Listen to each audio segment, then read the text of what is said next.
Hi everyone, my name is Kristen Canda and I'm a painter and a graduate student at Wayne State University. Welcome to my home. My work is inspired by my home and my family traditions.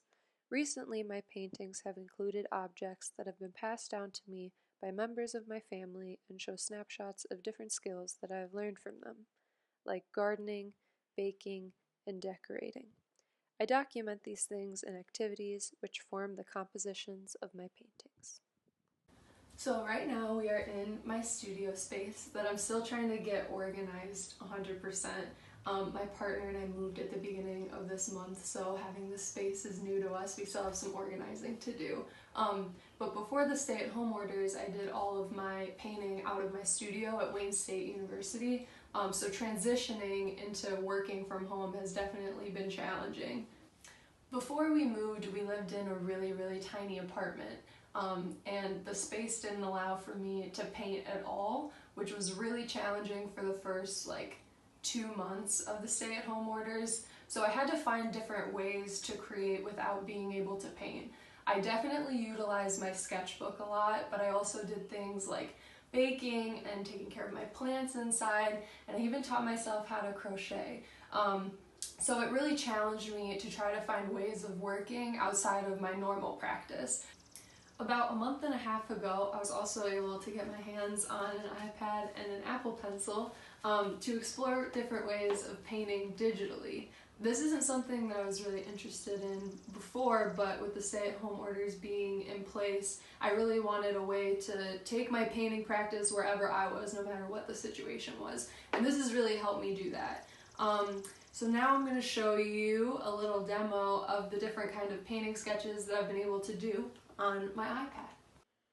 This is a recording I took from the screen of my iPad, so you'll be able to see exactly what I do to create this digital sketch. I'm using an app called Procreate, and when I click on the app you can see my gallery of work show up, so this is some past work that I've done. I'm going to create a new page to start a new painting, and the first thing I'm going to do is rotate my page so that it's horizontally rather than vertically, because I want this work to be horizontal. The next thing I'm going to do is select the tool that I want to be using. So I click the paintbrush icon and I'm going to go down to sketching, and I like to use the technical pencil. There are a lot of other properties that you can choose to be more specific with the mark that you're making. I'm going to leave those as they are. These little toolbars on the left here that adjust the size of the mark that you're making, and the one below it adjusts for the opacity. The pencil is really sensitive, so you can see I'm making some darker marks and some lighter ones, and I can pretty much make anything in between that. Here I started working on the actual drawing that I'm going to start off with. I like to block off different sections of color that I'm seeing in my subject matter. For this subject matter, I'm using some of the plants that are outside on my porch. So when I did this whole painting, I was sitting outside on the porch on a nice sunny day, so it was really enjoyable. I'm going to just continue blocking in the shapes of color that I'm seeing until the drawing is done.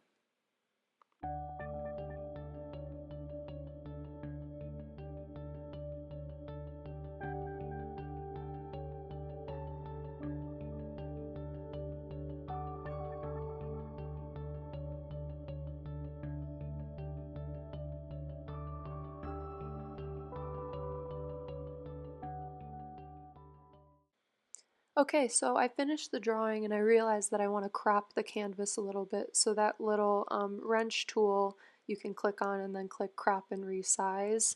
I'm going to pull in the boundaries a little bit on the left and up from the bottom just to make for a little bit more interesting of a composition. Once I'm happy with that, I'm going to click on that little done button, and now I'm ready to start painting.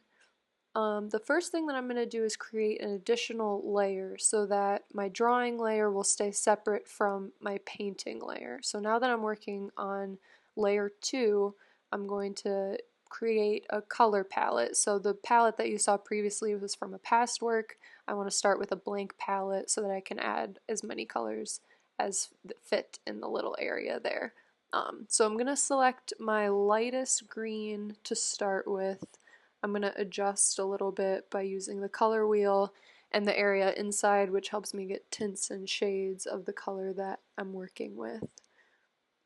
Once I'm happy with the color, I'm going to click the little area underneath to save that color. And now I'm going to choose the tool I want to work with for my paintbrush. I use this brush set that was a free download that I think work better than the ones that are given in the app.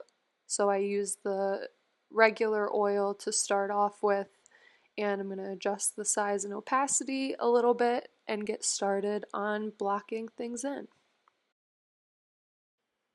Once I have my color selected, I try to pull out all of the areas in my subject that I think are a similar color to each other and fill all those areas in. And then I make different colors and fill in those areas. So you'll see me selecting different colors and then slowly but surely filling in all of the white areas into the color from my subject matter.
Okay, everything is filled in for the most part, and the next thing that I like to do is change the background color. So right now the background color is white, but you can see as I move the little cursor around inside of this little area, the painting changes pretty dramatically when the background color changes to something different. I usually stick to something in the warmer tones. You can see how much the painting is changing as I'm moving this around. I'm going to stick with something pretty neutral but still warm, like a warm gray tone. I think that's a little too light. Maybe something like that will work for now. Now that I've chosen my background color, I'm going to go in with a little bit smaller of a brush and add some more final details.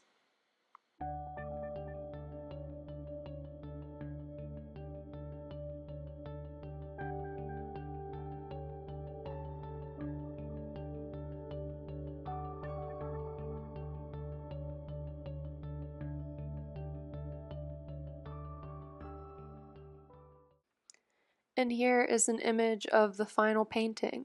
I like to keep these digital paintings really loose and painterly and fun, not take too long or be too fussy with anything. This whole painting took about an hour to do. It was a really nice way to spend the morning out in the sunshine, looking at some beautiful plants. I'm really new to this method of working, so if any of you guys have more experience or any tips and tricks you want to share with me, please feel free to send them my way. So that was an example of a digital painting that I did of the plants that are sitting outside on my porch. I wanted to also show you a physical example of a painting that I did last week of the same subject matter. Hopefully you can see it okay from there. It's a pretty small painting I did on my lap outside.